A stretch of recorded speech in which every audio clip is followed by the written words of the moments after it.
오늘 하느님의 말씀 우리 같이 한번 봅니다. 창세기 45장 1절에서 5절에 있는 말씀 같이 함께 읽겠습니다. 요셉이 시종하는 자들 앞에서 그 정을 억제하지 못하여 소리질러 모든 사람을 자기에게서 물러가라 하고 그 형제들에게 자기를 알리니 그때에 그와 함께한 다른 사람이 없었더라. 요셉이 큰 소리로 우니 애굽 사람에게 들리며 바로의 궁중에 들리더라. 요셉이 그 형들에게 이르되 나는 요셉이라. 내 아버지께서 아직 살아계시니까. 형들이 그 앞에서 놀라서 대답하지 못하더라. 요셉이 형들에게 이르되 내게로 가까이 오소서. 그들이 가까이 가니 이르되 나는 당신들의 아우 요셉이니 당신들이 애굽의 판자라. 당신들이 나를 이곳에 팔았다고 해서 근심하지 마소서. 한탄하지 마소서. 하느님이 생명을 구원하시려고 나를 당신들보다 먼저 보내셨나이다. 아멘. 야곱은 수년 동안 요셉이 들짐승에게 잡아먹힌 줄로 알고 있었습니다. 그러나 그의 아들들은 진실을 알고 있었죠. 그리고 요셉을 다시 볼 수 있을 것이라고는 전혀 예상하지 못했습니다. 오늘 우리는 야곱의 가족을 구원하려는 하느님의 그 목적을 위해서 애굽에서 요셉을 사용하시고 있었다는 사실을 이 본문을 통해서 알게 될 것입니다. 애굽 사람 보디발의 집으로 팔려간 요셉은 그 집안의 모든 일을 도맡아 했었죠. 그러던 어느 날 보디발의 아내의 그 유혹을 뿌리치고 또 이를 거절한 요셉을 성폭행 혐의로 거짓 고발한 그 보디발의 아내에 의해서 요셉은 결국 감옥에 갇히고 말았습니다. 감옥에서도 하나님께서 함께 하셨고 요셉은 간수장의 신임을 얻게 되었습니다. 그래서 다른 죄수들을 관리하는 그 모습이 담겨 있는 장면이 바로 창세기 39장의 말씀이죠. 그때 요셉과 함께 갇혀 있던 사람이 두 사람이 있었는데 바로 왕의 떡 굽는 관원장과 그다음에 술을 맡은 관원이 요셉과 함께 갇혀 있었습니다. 두 사람이 어느 날 꿈을 꾸게 되었는데 그 꿈을 요셉이 정확하게 해석해 주었습니다. 떡 굽는 관원장은 요셉의 꿈의 해석 그대로 그가 목숨을 달리했고요. 술 맡은 관원장은 요셉의 꿈의 해석대로 다시 왕궁으로 복직하는 영광을 누리게 되었습니다. 왕궁에 복직하면 내가 요셉의 은혜를 잊지 않고 바로 왕에게 간청해서 너를 반드시 꺼내주겠다 철저하게 철두같이 약속했습니다. 그러나 그 약속은 까맣게 잊어버렸죠. 무려 2년 동안 잊고 있었습니다. 그리고 2년 후에 바로왕이 꿈을 꾸게 되었는데 그 꿈을 해석해 주는 사람들이 애굽 땅에서는 한 사람도 없었던 것이죠. 그러자 문득 술 맡은 관원장의 과거 일이 생각났습니다.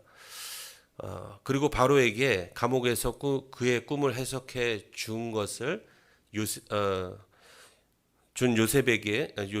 요셉에 대해서 말해 주었습니다. 그리고 바로는 그 즉시 요셉을 불렀고 바로의 꿈을 요셉이 해석해 주게 되었습니다. 그리고 그 꿈을 해석해 준 요셉은 다가오는 기근에 대해서 어떻게 대처할지에 대해서 그 방법을 그 바로 왕에게 제시했습니다. 바로는 요셉이 말한 대로 그대로 모든 것을 준비했고 요셉에게 애굽 전역을 맡기는 그런 일을 다 했던 것이죠. 요셉은 애굽의 국무총리가 되었습니다. 애굽에서 요셉보다 높은 사람은 바로 왕밖에 없었습니다. 이것이 창세기 41장의 내용입니다. 온 땅에 이제 7년 기근이 들자 야곱은 요셉의 형들을 애굽으로 보내서 이제 곡식을 사오도록 부탁했죠. 이제 원수는 외나무 다리에서 만난다고 했나요? 요셉과 그의 형들의 만남이 이제부터 시작됩니다. 먼저 오늘 이 본문을 통해서 하나님께서 말씀하시고자 하는 핵심 주제를 우리가 알 필요가 있습니다.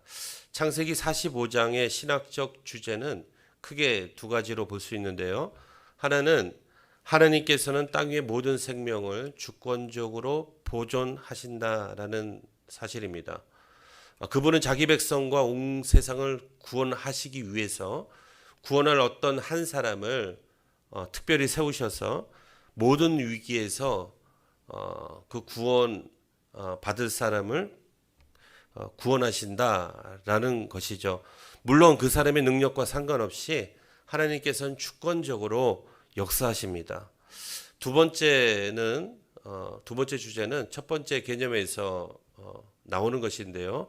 하나님께서는 자기 계획을 이루어 가시기 위해서 사람들의 악행도 사용하셔서 최종적으로 의인을 구원하시는데 사용하신다는 것입니다.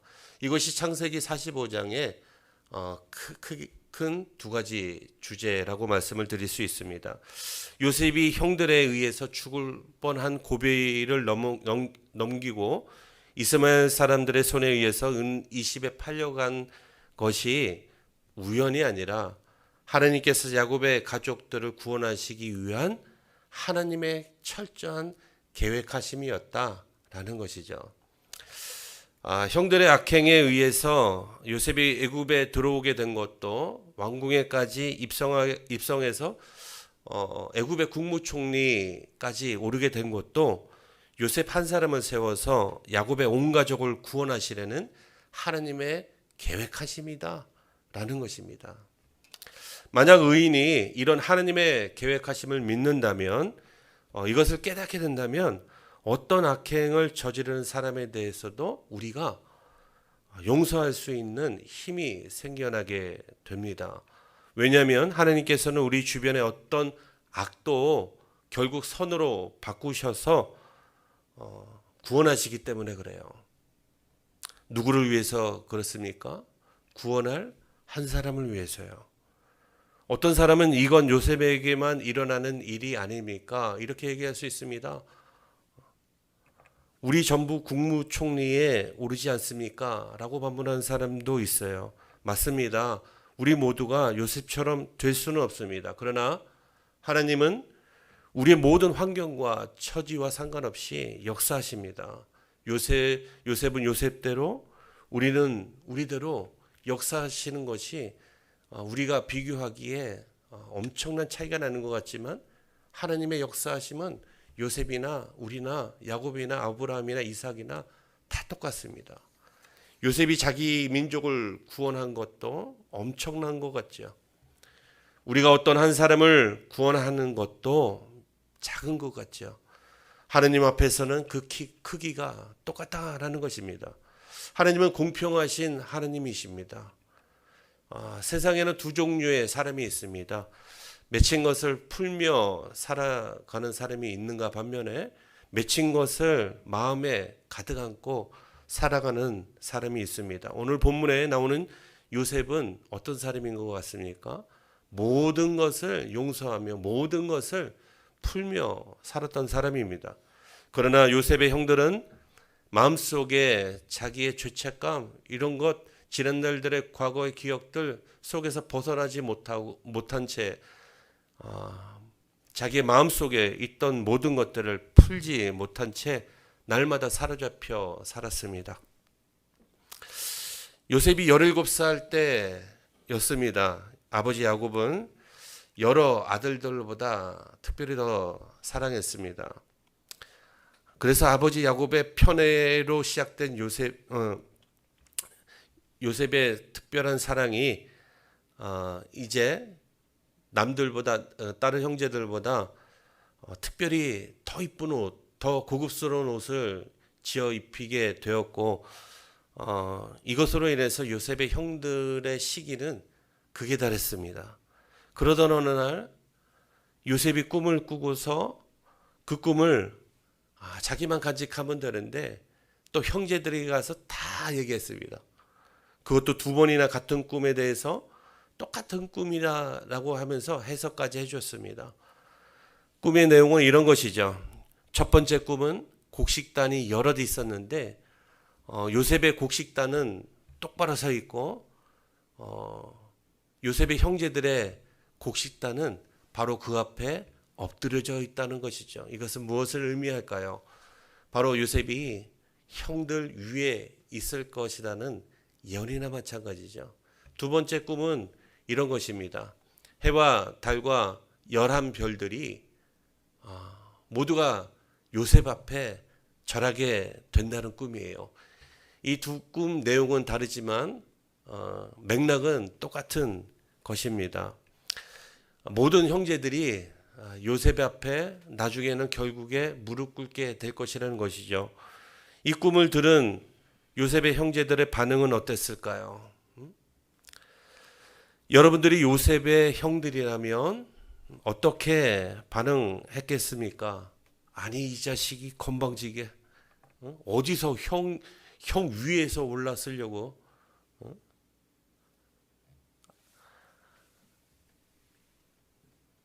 아니면 그래 동생이라도 잘 되면 좋은 거지. 여러분 그렇게 생각하실까요? 어떻게 생각하실까요? 그 때문에 형들은 요셉을 죽이고 싶을 정도로 더 미움이 이 속에서 끌어올랐습니다. 정말 요셉의 꿈대로 이루어질까봐 잠 못 이루고 살았습니다. 어느 날 요셉은 형들을 찾아서 도단까지 이제 찾아가게 됐어요. 요셉의 형들은 멀리서 요셉이 오는 것을 발견하고 이렇게 말했습니다. 저기 꿈꾸는 자가 온다. 우리가 그를 죽여서 구덩이에 던져놓고 짐승의 먹잇감이 되게 하자. 그리고 아버지 야곱에게는 짐승에게 잡아먹혔다고 말하자. 이렇게까지 했는데도 그의 꿈이 이루어진다고? 어디 한번 두고 보자. 이런 마음으로 그를 쳐다봤죠. 요셉의 형들은 시기와 질투, 미움에서 벗어나지 못했어요. 맏형 루벤이 이제 만류해서 가까스로 요셉은 죽임당하지 않았습니다. 그들은 동생 요셉을 이스마엘 사람들에게 은 20의 종으로 노예로 팔아넘겼습니다. 그로부터 13년이 흘렀고 하나님은 요셉과 항상 함께 하셨죠. 하나님은 요셉을 지켜주셨고 늘 요셉을 보호해 주셨고 그를 인도했습니다. 그가 애굽의 국무총리가 될 때까지 하나님은 항상 함께 하셨습니다. 그리고 온 땅에 큰 흉년이 들었고 가나안 땅에도 흉년이 들었습니다. 아버지는 야곱은 이제 견디다 못 견디고 야곱의 야곱의 아들들에게 이제 지시했죠. 애굽에 가서 곡식을 사올 것을 그렇게 명령했습니다. 그들은 애굽의 총리가 된 요셉 앞에 엎드리게 되었습니다. 만일 이때 요셉이 형들에게 복수하려고 했다면 얼마든지 가능했던 것이죠. 그러나 요셉은 그의 형들에게 복수하지 않았습니다. 그는 자기 형제들을 다 용서해 주었던 것이죠. 요셉은 악에 매여 살지 않고 선으로 악을 덮어 주었습니다. 창세기 45장 5절 한번 읽어보시죠. 당신들이 나를 이곳에 팔았다고 해서 근심하지 마소서, 한탄하지 마소서. 하나님이 생명을 구원하시려고 나를 당신들보다 먼저 보내셨나이다. 요셉은 그의 형들에게 근심하지 마라. 너희들이 지었던 죄로 인해서 한탄하지 마라. 하느님이 나를 보내신 이유는, 먼저 보내신 이유는 나를 통해서 당신을 구원하시려는 하느님의 계획이 있었다. 이렇게 위로해 줬습니다. 요셉에게 형들에게 대해서 맺힌 것이 하나도 남아있지 않았음을 우리가 알 수 있는 것이죠. 예수님은 우리를 풀어주기 위해서, 우리를 자유하게 하기 위해서 이 땅에 오셨습니다. 무엇으로부터의 자유입니까? 죄로부터의 자유, 모든 질병으로부터의 자유, 모든 가난으로부터의 자유, 율법을 지킬 수 없는, 온전히 다 지킬 수 없는 그 답답함, 율법으로부터의 자유, 사망으로부터의 자유, 죽음에 대한 두려움 때문에 근근히 살아가는 그런 사람들을 향해서 죽음에서 이제 해방되었다라는 예수님의 자유함을 선포하시려 이 땅에 오셨다는 것입니다. 그러므로 우리가 예수님 안에서 풀지 못할 것은 없습니다. 자유하지 못할 것은 없습니다. 예수님께서 모든 우리 인생에 벌어지는 모든 억압 속에서 우리는 자유해졌습니다. 이 시간 얽매여 있던 모든 것으로부터 진정한 자유함을 주신 우리 예수님 안에서 모든 것을 다 풀어버리시기를 예수님의 이름으로 축원합니다. 그리고 예수님 안에서 진정한 자유함을 누리시기를 예수님의 이름으로 축원합니다. 그러면 좀 더 구체적으로 우리가 무엇을 풀어야 할까요? 오늘 본문을 중심으로 우리가 풀어야 할 두 가지를 말씀을 드리겠습니다. 먼저는 과거의 실패로 인한 아픔, 또 지난 날들에 지었던 죄에 대한 죄책감에서 벗어나야 한다는 것입니다. 그동안 요셉에게 왜 아픔이 없었겠습니까? 한번 생각해 보십시오. 그가 형제들에 의해서 구덩이에 던져졌을 때 그 서러움, 그가 애굽으로 팔려갈 때의 그 비참함, 그가 보디발의 집에서 종살이할 때 모멸감, 그가 억울하게 감옥에 갇혀 있을 때 그의 마음에는 큰 고통이 있었을 것입니다. 그의 마음속에 이런 마음 혹시 갖고 있지 않았을까요? 형들이 시기 질투하지 않았었더라면 내가 이런 고생은 하지 않았어도 됐었을 텐데, 이런 마음이 들지 않았을까요? 힘들 때마다 문득문득 이와 같은 생각이 떠오르곤 했을 것입니다. 그러나 요셉은 지난날 있었던 아픔에 사로잡히지 않았습니다. 성경 어느 곳에도 지난 날들을 회상하면서 이랬으면 어땠을까, 저랬으면 어땠을까, 그런 생각 한 번도 기록해 본 적이 없습니다. 기록이 없습니다. 오히려 요셉은 두려움에 떨고 있었던 형들을 지금 안심시키고 있는 거예요. 그러나 형들은 어땠습니까? 형들은 아니었습니다. 그들은 과거의 죄책감에서 벗어나지 못했습니다. 그들은 계속해서 죄책감과 자기들이 저질렀던 기억 속에 갇혀 있었죠. 사로잡혀 있었습니다. 묶여 있었습니다. 그들은 마음의 평안이 없었습니다. 스스로 불안한 삶을 살 수밖에 없었던 것이죠. 창세기 50장의 내용을 한번 볼까요? 아버지 야곱이 이제 죽었습니다. 아버지 야곱의 이제 장례가 끝나자 요셉의 형들은 더 두려움에 사로잡힌 거예요. 이제는 요셉이 마음 놓고 자기들에게 복수할 것이다. 그들은 추측한 것입니다. 일어나지 않은 일까지도 먼저 지레짐작으로 추측한 것이에요. 어딘가에 매여 사는 사람들의 전형적인 모습이죠. 요셉이 이렇게 하지 않을까? 요셉이 저렇게 하지 않을까? 일어나지도 않았는데 항상 불안해 살아가는 형제들의 모습이에요. 일어나지 않은 일도 지레짐작으로 불안해하는 형들의 모습입니다. 그래서 요셉의 형제들은 먼저 요셉에게 사람을 보냈죠. 그들은 아버지의 야곱의 유언을 들먹이면서까지 요셉에게 자기들의 허물과 죄를 용서해 줄 것을 요청했습니다. 그 말을 요셉이 들었을 때 너무나도 기가 막힌 나머지 요셉은 통곡하며 울었어요. 왜냐하면 요셉은 그의 형제들의 행한 일을, 자기에게 행한 짓을 벌써 다 용서해 주었기 때문에 그렇죠. 우리 주님도 우리가 죄책에 빠져서 하나님이 벌 주시지 않을까, 저주하시진 않을까 늘 불안해하며 살면 우리 주님께서 얼마나 슬퍼하실까요? 예수님은 십자가에서 우리의 모든 죄를 용서해 주시길 위해서 그 십자가의 고통과 물과 피를 다 쏟으시는 죽음도 불사하시면서 그렇게 용서해 주셨는데, 우리가 날마다 죄책감에 살아간다면 우리 주님이 너무 슬퍼하실 것 같아요.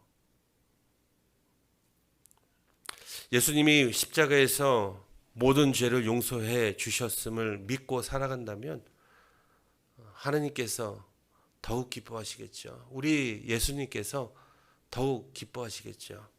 하나님의 거룩한 자녀답게 이제부터 살아가면 되는 것입니다. 요셉의 형들은 그래도 마음이 놓이지 않았습니다. 다 용서해 줬는데 믿지 못하는 거예요. 여전히 불안해하며 살아가는 겁니다. 그래서 그들은 직접 요셉을 찾아갔습니다. 자기들 스스로 요셉 앞에서 낮췄습니다. 요셉의 종들이라고 자기 자신들을 낮춰 부르면서 요셉에 관대한 처분을 바랬던 것이죠. 그러나 요셉은 그의 형들을 다음과 같이 간곡한 말로 위로했습니다. 창세기 50장 21절입니다. 다 같이 한번 읽어봅니다. 당신들은 두려워 마소서, 내가 당신들과 당신들의 자녀를 기르리이다 하고 그들을 간곡한 말로 위로하였더라. 요셉이 위로하는 거예요.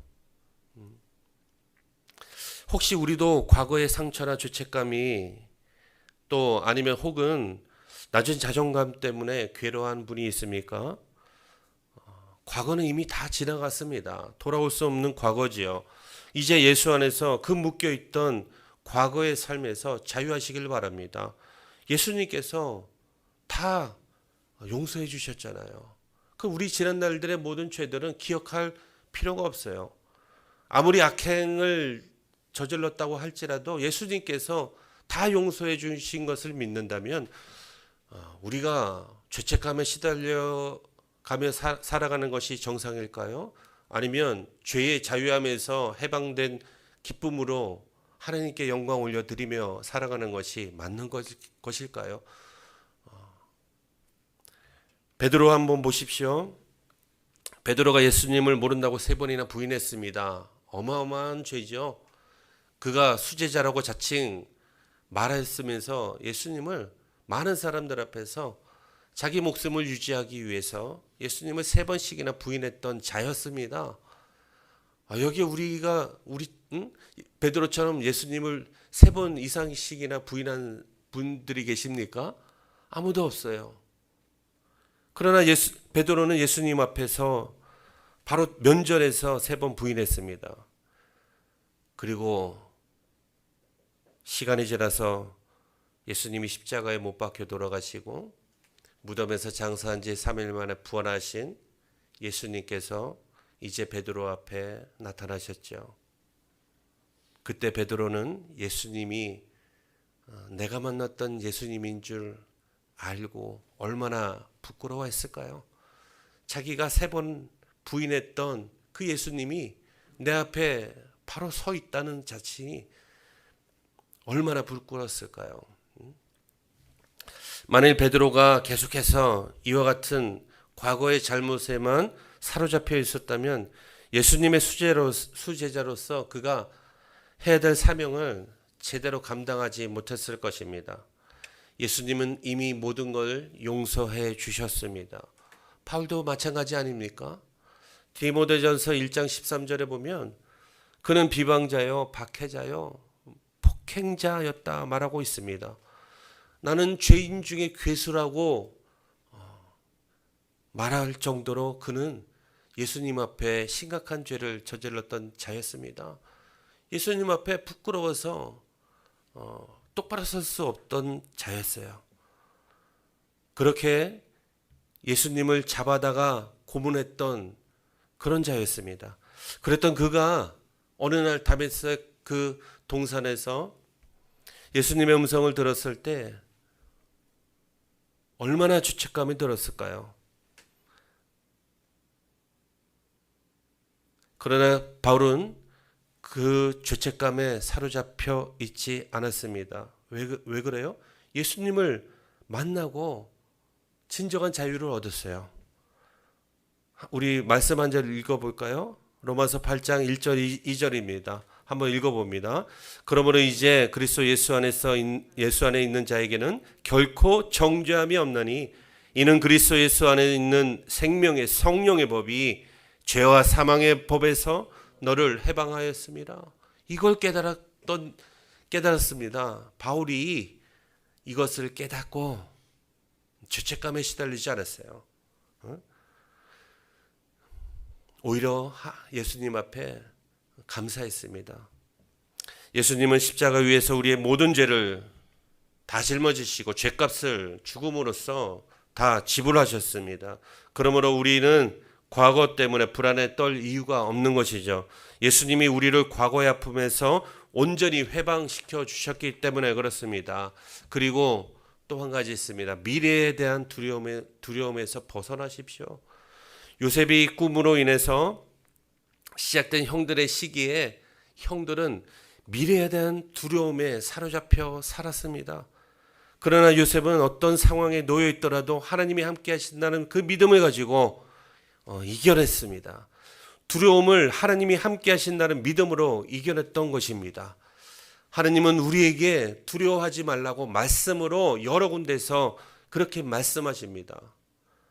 이사야 41장 10절입니다. 함께 읽어봅니다. 두려워하지 말라 내가 너와 함께함이라. 놀라지 말라 나는 내 하나님이 됨이라. 내가 너를 굳세게 하리라. 참으로 너를 도와주리라. 참으로 나의 의로운 오른손으로 너를 붙들리라. 예수님께서도 요한복음 14장 7절에 이렇게 말씀하셨습니다.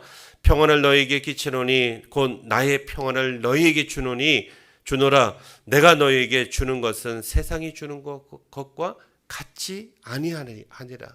너희는 마음에 근심하지도 말고 두려워하지도 말라. 아멘. 예수님은 우리에게 이미 평안을 주셨다고 말씀하십니다. 이 평안은, 예수님이 주시는 평안은 세상이 주는 어떤 것과도 같지 아니하니라. 세상과 주는 평안과 예수님이 주는 평안은 질적으로 다르다고 말씀하셨어요. 이 평안은 모든 환경을 초월하는 초월적인 평안을 말하는 것입니다. 우리 모두 주님이 주신 이 참된 평안을 가지고 악을 선으로 바꾸시는 하나님, 결국 우리를 구원하시는 하나님, 그 하나님을 날마다 믿으며 사시는 여러분들 되시기를 예수님의 이름으로 축원합니다. 하나님은 의인을 위해서라면 악을 선으로 바꾸셔서 반드시 구원을 이루어 가시는 하나님인 줄 믿으시기를 예수님의 이름으로 축원합니다. 기도하시겠습니다.